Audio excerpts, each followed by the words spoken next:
30 years ago, the Pintubi people in Central Australia made history by returning to their traditional land, establishing the community of Kintor.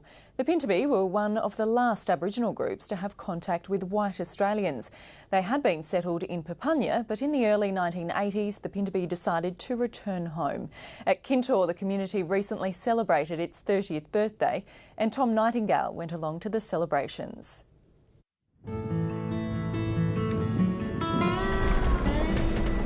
At Kintor in the Western Desert, about 600 kilometres from Alice Springs, a major celebration is about to start.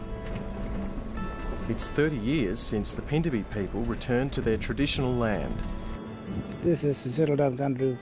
That's why we come here to stay and teach our children a dreamtime story. When they grow up, they can look back. They follow the footsteps of grandfathers and grandmothers. For many other Aboriginal people in Australia, this is a beacon of something they won, where Aboriginal people have been able to maintain their culture and their language. In the 1950s and 60s, the Pintubi were among the last Aboriginal Australians to encounter white people. They were moved to government settlements like Papunya, hundreds of kilometres closer to Alice Springs. The Pintubi were a national story when they came in from the bush in the 50s and 60s. And they were depressed in Papunya. Papunya was a settlement that was really oriented towards assimilation long term. Fred Myers is now Professor of Anthropology at New York University. Since the early 1970s, he's studied the Pintubi, their culture and art. He says shocking numbers of Pintubi people died at Papunya from disease, alcohol abuse and violence. A lot of old people died at Papunya. Some of them, I think, were depressed, and that led to a higher mortality rate. There were killings that took place in the order of things. So they felt themselves under attack.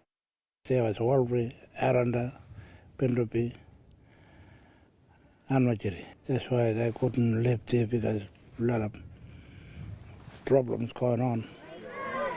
Today, the Pintubi are celebrating their decision in the early 1980s to leave the settlement of Papunya. They returned to their traditional land and established the community of Kintor. Those early days are remembered as a time of great excitement. They lived on practically nothing. There was real excitement about hunting and gathering in their own country. Getting kangaroo,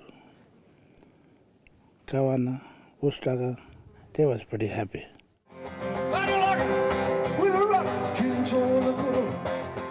Musician Neil Murray travelled to Kintor to perform at the celebration.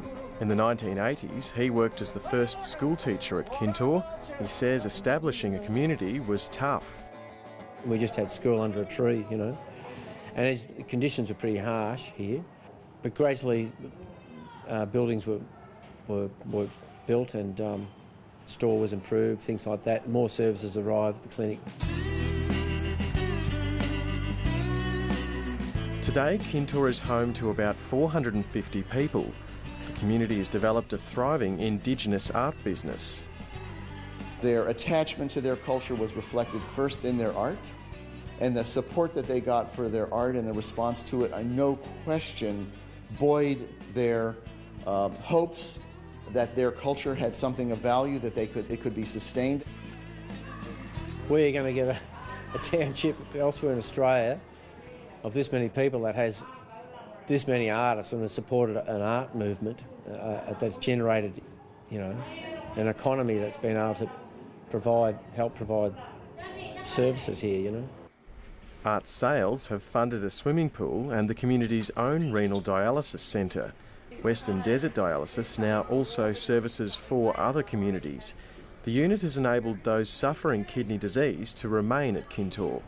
People had moved back to Kintor in the 80s very proudly from Papunya and set up their community, and then those people who had been the community leaders started to get sick with kidney disease, and they were being told that they had to leave their country, that they fought so hard to get home to.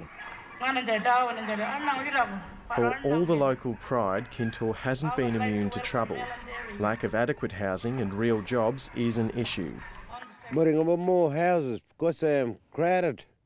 Maybe 20, 10, just in one building. I think it's difficult for young men to find the same kind of meaning in their life that they would have had 30 or 40 years ago. There's really not that much work. Work requires kinds of literacy that people haven't had. There's a lot of disconnection. Recently, several adults and young people from Kintore have tried to take their own lives. And over the years, many of the community's potential leaders have passed away from illness, alcohol abuse and accidents. It makes me sad to come and see so many people who are my age, who are really gifted people, who really would be leaders here, have died.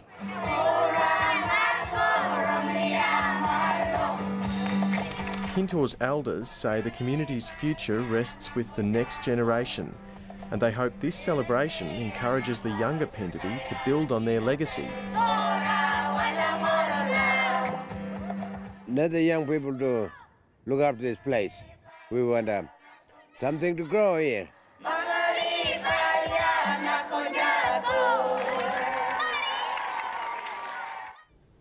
Tom Nightingale with that story.